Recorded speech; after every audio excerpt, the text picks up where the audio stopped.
saludo muy cordial a aquellas personas que nos siguen por nuestro canal de YouTube y por las redes sociales. Hoy tenemos con nosotros a un invitado muy especial, al excelentísimo y reverendísimo señor don Salvador Piñeiro García Calderón.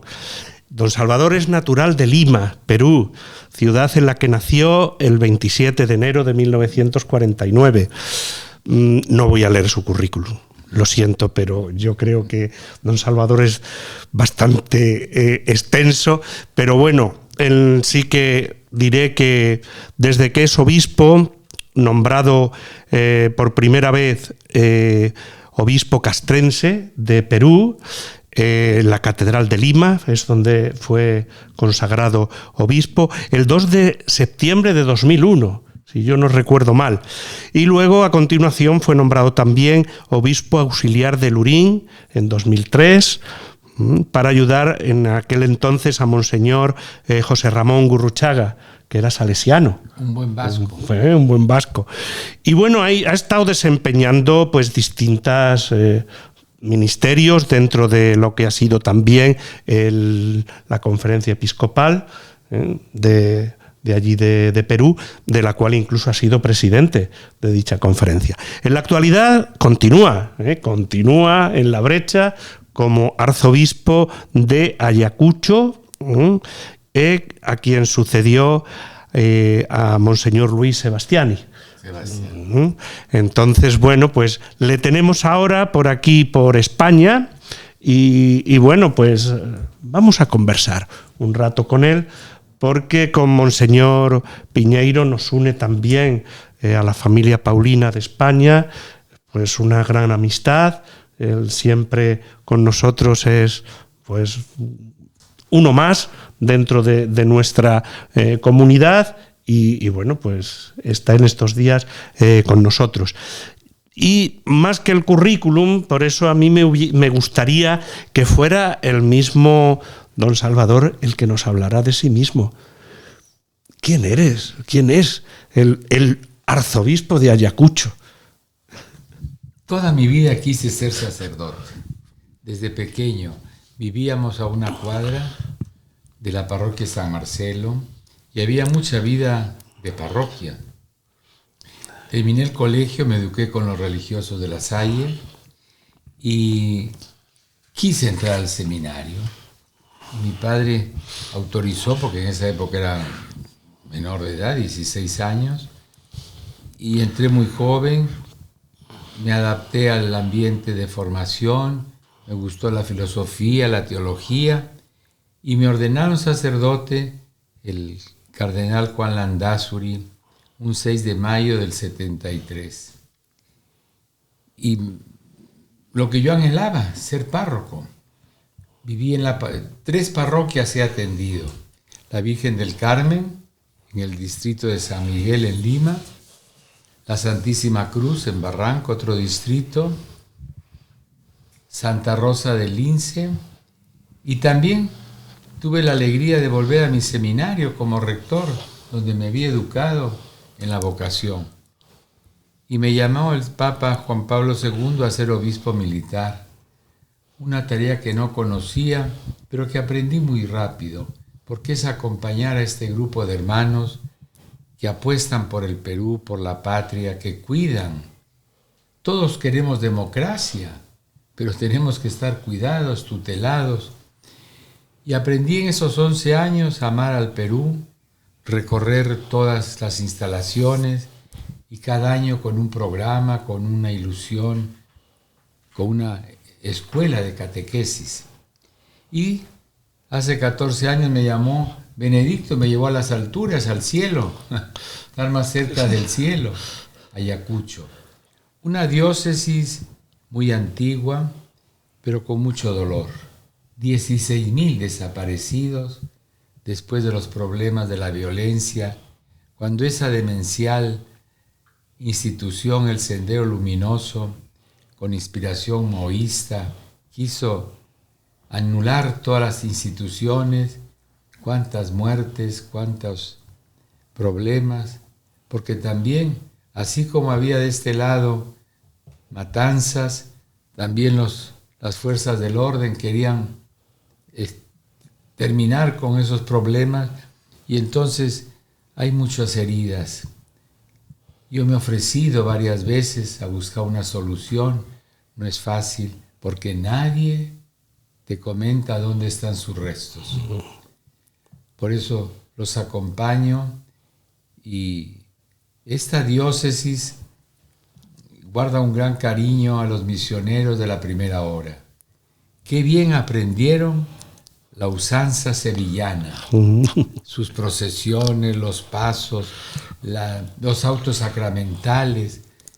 Ver el día de la Pascua, un anda de 12 metros por 7 de alto que sale de mi catedral y con una polea el Cristo glorioso resucitado asciende, caen los soldados y los ángeles. Ya está explicada la resurrección.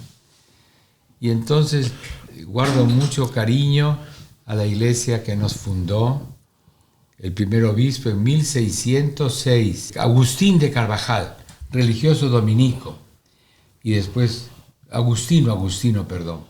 Y después 35 obispos hemos tenido en nuestra amada diócesis, muchos de ellos venidos de España, y hay que seguir trabajando porque es un pueblo que ha sufrido mucho, pero que también tiene fe, confía en Dios.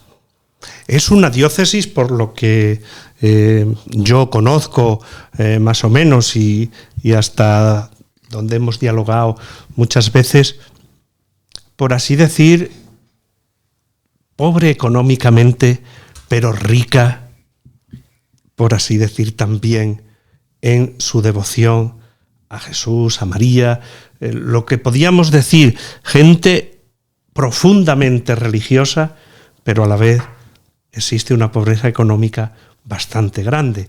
¿Cómo afronta un obispo? Ver los prados de aquí, ¿no? Allá son todos quebradas. Los Andes, la montaña, tiene 3 ramales, no tengo grandes valles, la economía es doméstica, no tengo una industria en toda la arquidiócesis. Una fuente podría ser el turismo, porque guarda su sabor virreinal, hay muchas obras de artesanía, pero claro, el turista que llega al Cusco ya se olvida de todo lo demás. Por eso hay que fomentar esos espacios, esos tiempos, donde la gente presenta sus obras, sus trabajos. La economía está golpeada. Me ayuda mucho la universidad. Mira qué bonito, la universidad la fundó hace 370 años un obispo español, Cristóbal de Castilla y Zamora, que le pide al rey una universidad para que los nativos aprendan las artes, las ciencias y se mejore el cultivo de la tierra. Un profeta. Y entonces esa universidad tiene como 16,000 alumnos a los cuales pues hay que atender y también dan vida al pueblo. Lo cierto es que el Perú es tierra de misión y además usted ha estado, por así decir, como muy entregado también a la misión. Han ido muchos misioneros a Perú. Ahora tenemos uno de los misioneros de Perú, que creo que es una de las personas más conocidas en el mundo, que es nuestro querido Papa León.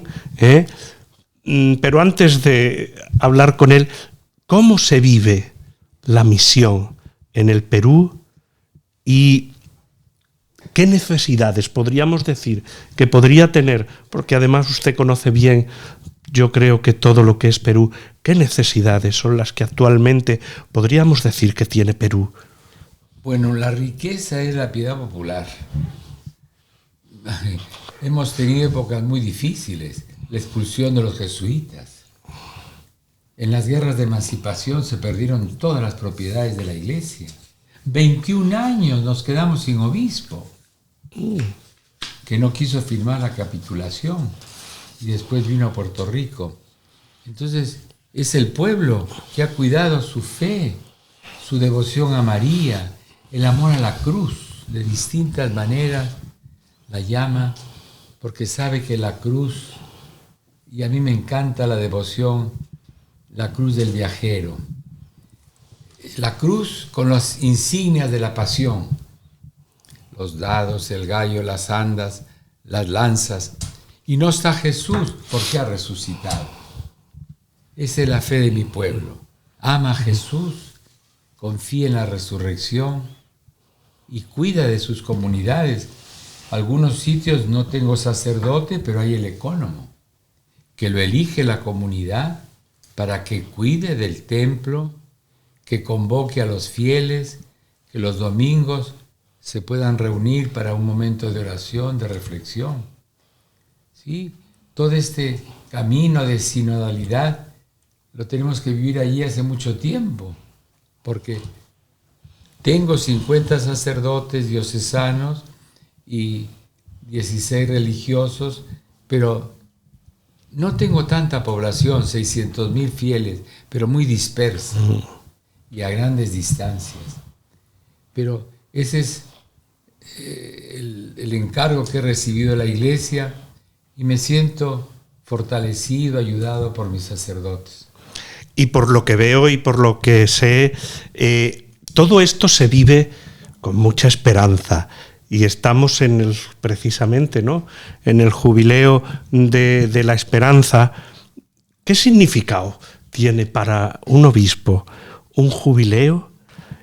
¿Y cómo estáis viviendo en Perú este jubileo de la esperanza? El programa nos lo trazó Papa Francisco, peregrinos de la esperanza. La esperanza es esa virtud que fortalece el alma, que nos hace sentir que hay que orar, que hay que caminar hacia el Padre, unidos al Evangelio de Jesús, compartiendo el amor, dando paz y vida a las familias, a las instituciones, y evitando los dos pecados contra la virtud de la esperanza, la presunción, la soberbia, que creo que no necesito de Dios, que yo hago mi camino como el Adán de la Biblia. Y también la desesperanza. Muchos ahora al primer problema, la primera dificultad, hasta el suicidio. Entonces, en este momento que hay soberbia y que hay tanta tristeza, hablar de la esperanza es sentirnos que somos ciudadanos del cielo. Como enseñaba el Papa Benedicto en sus catequesis, la gran tragedia de hoy, no queremos hablar de la eternidad y nos perdemos en este horizontalismo material. Necesitamos hablar de Dios, caminar con Jesús. Y qué bonito como cantan en nuestros himnos: si en el camino te has extraviado, María es la estrella que te guía. Una gran devoción a María. En distintas advocaciones, ella es la que nos ayuda a la evangelización. Seguramente nuestros seguidores de las redes sociales se estarán preguntando: qué suerte los paulinos, ¿cómo habrán conseguido el que esté con ellos el obispo o uno de los obispos consagrantes de nuestro Papa León? ¿Qué es lo que le ha traído a usted a España? Porque nosotros siempre gozosos de que esté entre nosotros, pero ¿ha venido por alguna causa? ¿O? La familia Paulina siempre nos acoge con cariño, hospitalidad. Vengo de Roma, que asistimos 7 obispos a la entronización, a la inauguración del pontificado del ministerio petrino de nuestro hermano Robert Prevost, León XIV. Al día siguiente nos recibió y le agradecimos, nos sentimos muy confortados con su palabra, con su entusiasmo. Y de regreso a la patria, tengo 4 estudiantes aquí en España, gracias a mis hermanos obispos, que los acogen, que cuidan de su formación académica, que me ayudan, porque no es fácil para un obispo de América encontrar becas, seguridad y apoyo para sus sacerdotes. Y esa es la misión de estos días, ¿no? Haberme encontrado con mis hermanos sacerdotes, haber hablado con sus profesores, con sus obispos, y saber que tenemos esos vínculos de amistad fraterna, de sincera cooperación. Yo les presto a mis sacerdotes mientras estudian y ellos me los acogen con gran cariño y dedicación. Bueno, ya sí que hemos hablado de Robert Prevost, de León XIV. ¿Cómo conoció usted a nuestro actual Papa? ¿Cuándo fue eso? ¿Qué circunstancias? Porque era sacerdote cuando usted le conoció por primera vez. Los agustinos tienen 3 centros de misión en mi patria. En el norte era prelatura, ahora es diócesis de Chulucanas, en una zona fronteriza con Ecuador, pobre. Esa la atendían los religiosos de Estados Unidos. Al sur, cerca al Cusco, otra prelatura la atendían los agustinos de Italia. Y en la selva, los agustinos de España. Siempre la presencia agustina ha sido muy misionera. Y siempre en las reuniones sacerdotales, pues sabíamos cómo el padre Prevost era profesor en el seminario, acompañaba al obispo Monseñor Juan Magnat, muy cordial, muy fraterno, de repente provincial, después superior general, pero no perdió la relación con el Perú.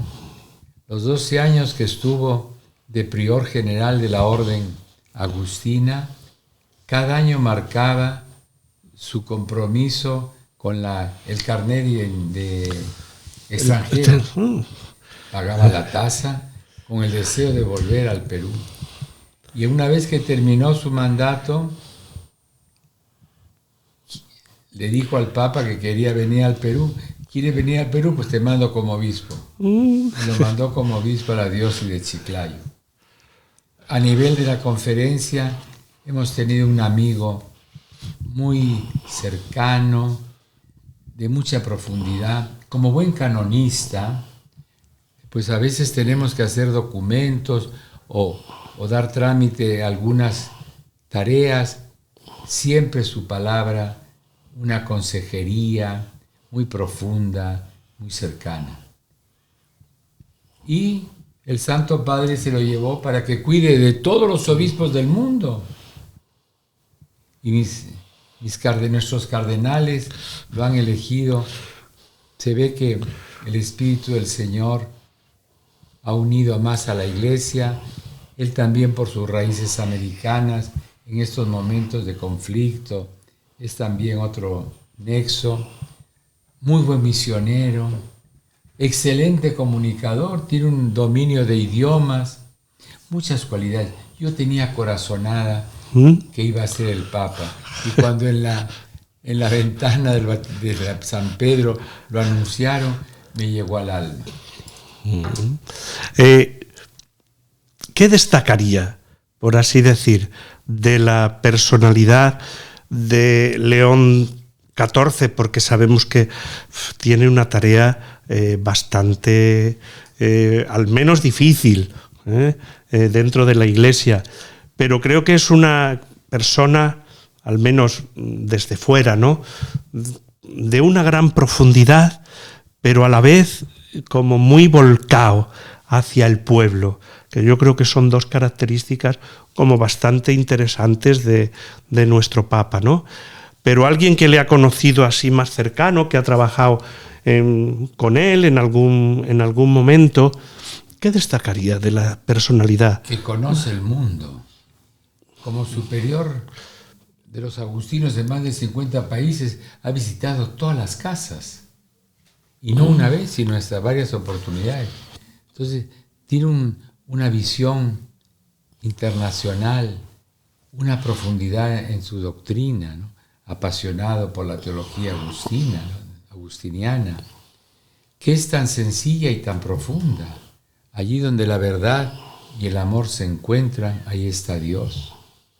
Ese axioma de San Agustín nos da garantía de que todo lo que ha enseñado Jesús es verdad y que lo que hizo en el viernes de la cruz es salvación. Su profundidad teológica, sus estudios como buen canonista, tiene muchas cualidades, el espíritu de la misión, y por eso los obispos que estuvimos con él le renovamos nuestro cariño, nuestra obediencia filial, y hay que escuchar al Papa. Qué bonito, ¿no? Papa, papas en la voz griega es papá con cariño. No está de adorno en la iglesia. Es el Padre que nos cuida, que nos confirma en la fe. Una vez un obispo luterano de la iglesia de Noruega me dijo: los católicos tienen que darle gracias a Dios que tienen al Papa, porque si no la iglesia se rompe a pedazos. Cómo el Papa nos une. Su magisterio nos da certeza, apacienta las ovejas, cuida de la fe. Y el Pedro de hoy también es el que nos hermana, nos hace sentir que somos iglesia, que caminamos unidos, que podemos discrepar, podemos ver las cosas desde distinto ángulo, pero nunca que entre la discordia en nuestros corazones. Que estemos unidos al Papa, que caminemos en la esperanza y dando signos de solidaridad, de paz, de unión, de preocupación por los demás. Entrando así un poquito, ¿no?, en lo que ha sido este encuentro con el Papa y sus compañeros obispos, ¿no? ¿Cómo ha sido la audiencia? ¿Cómo se ha desarrollado? Así por decir un poco de chisme, así de...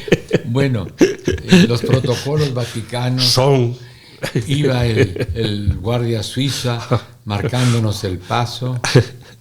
Llegamos, nos pusieron allí, salió el Santo Padre, lo aplaudimos y nos dijo, ¿no?, que tiene en su corazón el amor al Perú, una exhortación muy fraterna, y después cada uno, yo le llevé un cuadro de Jesús Nazareno hecho por un artesano y le dije, este es el patrono de mi diócesis. Le dije, santidad, me has hecho llorar.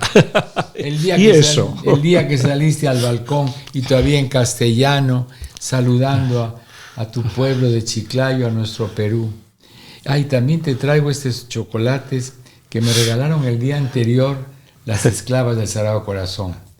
El 18 en Roma, fui a la Casa Generalicia y estuve con ellas, así que le llevé lo divino y lo profano. Lo más cariñoso, lo más atento, nos ha llenado pues de entusiasmo, ¿no? Volvemos a nuestra iglesia, a nuestras iglesias, para poner en práctica su enseñanza, una cercanía con los fieles, caminar con nuestros pueblos, llenar de ilusión, porque ciertamente nos invade a veces la fatiga. Eso pasa mucho en nuestros pueblos, ¿no? Hay tantas urgencias, tantas necesidades, que nos puede venir una depresión, pero esto es una inyección de entusiasmo. ¿Qué desafíos piensa Monseñor Piñeiro que se le presentan al Papa, pero que se nos presentan actualmente a la Iglesia en el siglo XXI? Porque ha cambiado mucho la Iglesia en poquitos años. Y me imagino que no solo así ha ocurrido así en España, sino también, supongo que en el Perú. ¿Cómo se han vivido estos cambios en la Iglesia peruana? ¿Y qué desafíos cree usted que hay por delante? ¿Y qué desafío se le presenta también al Santo Padre? Yo creo que ya lo aclaró muy bien el domingo, ¿no? La familia. Hay un ataque artero a la institución familiar y por eso él la defiende. Dios te hizo varón y mujer para que se amen, para que cuiden de los hijos, para que el hogar sea una pequeña iglesia que abre las puertas, porque a nuestro alrededor también hay familias que pasan más graves dificultades y hay que acompañarlos. El tema de la familia, el tema de la violencia, las guerras, las discordias, los odios. Si no vivimos el mandamiento de Jesús, seguiremos en una sociedad que se deshumaniza. Por eso el Evangelio es tan sencillo, pero hay que ponerlo en práctica, ¿no? A mí me impresiona esa frase de Mahatma Gandhi cuando regresa a la India y le dice a los suyos: he estado en el mundo cristiano, he visto el Evangelio, qué maravillosa enseñanza, pero qué pena que no la vivan. Porque claro, guerras, odios, regionalismos. Los discípulos de Jesús tenemos que ser, como enseñaba en la Fratelli Tutti el Papa Francisco, el otro es mi hermano, no es mi rival. El otro, que muchas veces lo margina el mundo, es mi hermano y tengo que estar con ellos y tengo que cuidarlos, acompañarlos. Son desafíos, ¿no?, muy grandes, pero el Espíritu del Señor nos ha puesto en la barca de Pedro y por eso le besé con emoción el anillo de pescador, porque Él es el que guía la iglesia y nos va a dar fortaleza para que seamos también nosotros, como enseñaba Juan Pablo II, remar mar adentro. Duc in altum no es solamente que estamos contracorriente, sino que tenemos que trabajar con mucho entusiasmo. Por mi psicología y por mi tarea, tengo que ser un hombre de esperanza. Si no, apagamos la luz y nos vamos. Y cómo agradezco a los paulinos, como enseñaba San Pablo VI, estos medios de comunicación son el púlpito moderno. ¿Yo a cuántos voy a llegar con mi sencilla palabra, mi testimonio, gracias al trabajo de los paulinos? Gracias también al trabajo que hacen pues muchos de ustedes, ¿no? Y que además el Señor les ha llamado al episcopado, ¿no? Y a ser pastores de nosotros y a darnos también esa fuerza y esa energía y acompañarnos, ¿no? Yo creo que eso también lo agradecemos. Yo quería hacer también un poco de hincapié porque me sorprendió, y yo creo que algo posiblemente sabe también usted, acerca del nombre elegido por Robert Prevost, ¿no? No sé, León y León 14, León 13 ha tenido Algo me han comentado, sí, que pasaron también horas difíciles en el 1900, la orden agustiniana, y el Papa León XIII mucho los quería. Desde niño dice que fue muy vinculado a esta orden. Entonces, agradecer esa continuidad. Y también el Papa de la doctrina social. Ya en esa época, muchos, como ahora también, nos quieren recluir en la sacristía. Como que no tenemos nada que hablar, como que el Evangelio no tiene que iluminar el mundo. Y no, Señor, tenemos que trabajar inspirados en el Evangelio. Ahí comienza la doctrina social de la Iglesia. El Evangelio es fermento de unidad, de justicia, de solidaridad.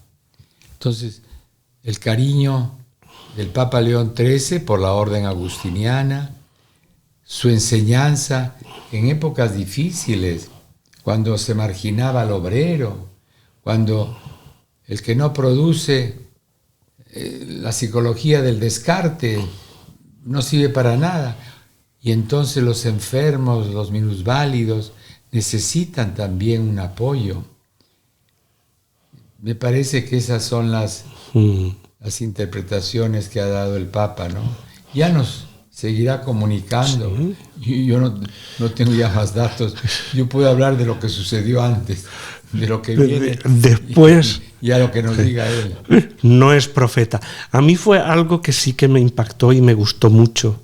Y me gustaría que también usted pues dijera una palabrita. Fueron las primeras palabras de León XIV. La paz. La paz.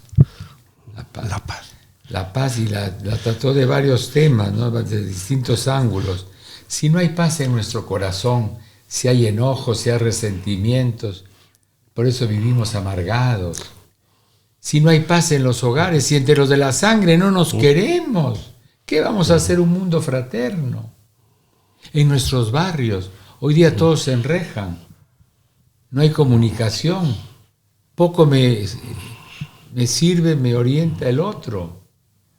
Y por eso esa paz fue el himno de la Navidad. Para esto vino Jesús, para dar la gloria de Dios y que haya paz en el mundo. Esa paz fue el testamento del Jueves Santo.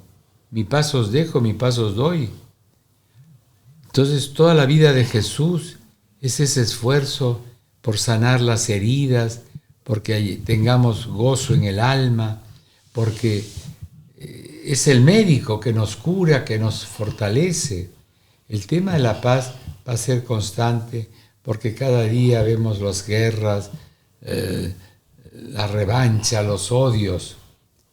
Tenemos que ser constructores de la paz.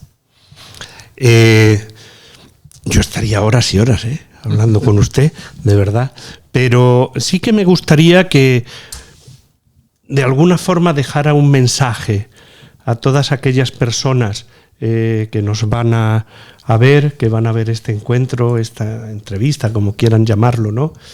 Que les dejara un mensaje y también que llevara a Ayacucho el cariño de todos esos que nos van a ver, que lleve a Ayacucho la cercanía de España, el saber que estamos unidos también a esa diócesis, porque al fin y al cabo fueron los españoles los primeros que llegaron allá y que estamos muy unidos, y nos gustaría que también llevara ese mensaje, que desde aquí les acompañamos, les queremos, y que dejara también pues a todos esos que nos van a ver un mensaje del arzobispo de Ayacucho, podríamos decir incluso que para el mundo. Sí, yo creo que, como dice el dicho español, de bien nacido es ser agradecido. Cuando vengo a España, tengo que agradecer a los primeros misioneros que llevaron el Evangelio en situaciones tan difíciles, una abrupta geografía, no conocían las costumbres, el idioma, y cómo plantaron esa semilla de fe, las catequesis, cómo cuidaban de la formación de nuestros hermanos. Lo más grande que nos regaló España, Santo Toribio. No estuvo por mi tierra porque dependíamos del obispo de Cusco, pero cómo trajo el Evangelio, las doctrinas del Concilio de Trento. El primer seminario del que me formé yo y fui rector lo fundó el santo obispo Toribio de Mogrovejo.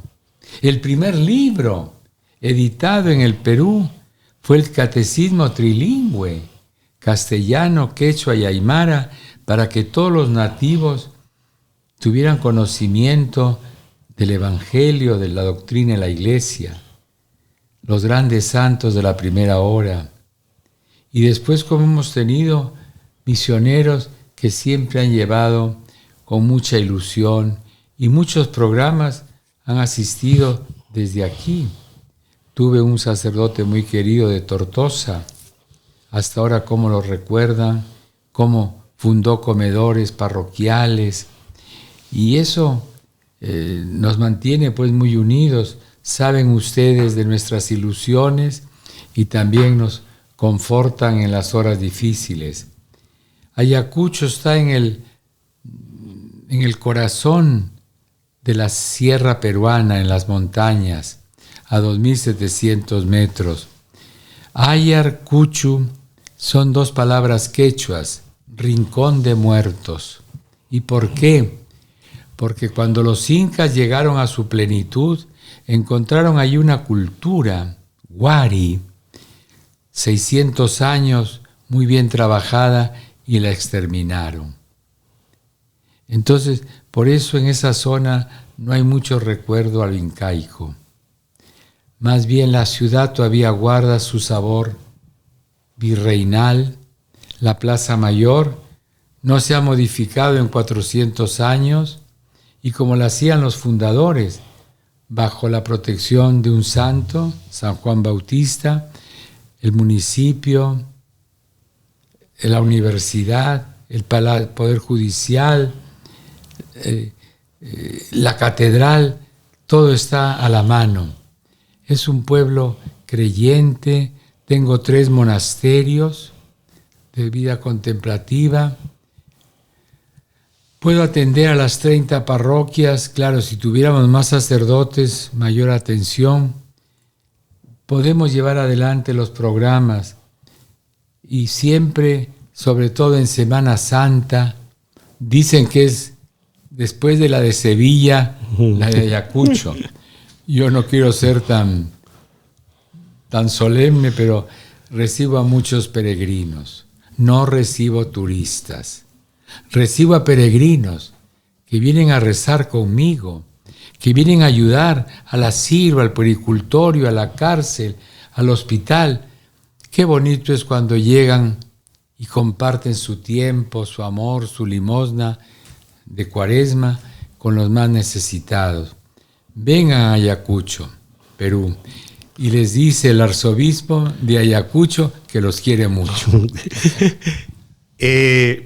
Como yo sé que posiblemente no lo haga usted, a mí sí que me gustaría también hacer un llamamiento, por así decir, porque Ayacucho es una diócesis de acogida. ¿Qué quiere decir? Que yo sé que su arzobispo, su iglesia, está dispuesta, si en algún momento, y cualquier joven puede entrar en internet, ver la página web de la Archidiócesis de Ayacucho, y si quiere y se siente llamado por lo que sea, hacer una experiencia de ir a ayudar a un sitio como es Ayacucho, de misión en la montaña, pues que la diócesis está dispuestísima a acogerlos, que bueno, pues que pueden ir allí a hacer una experiencia misionera. No hace falta ser cura, ni monja, ni fraile, sino simplemente acercarse a una realidad que yo pienso que es bastante distinta de la que podemos estar viviendo aquí en Europa. Entonces a mí sí me gustaría pues invitar a aquellas personas que nos vean y que si lo desean, pues que se dirijan al arzobispado de Ayacucho. Que no tengan miedo, que apuesten por Jesús, que amen a la iglesia. Yo entré al seminario a los 16 años y no me pesa. Y tengo 52 años de cura y nunca me he sentido frustrado. Es el Señor que nos fortalece, que nos anima.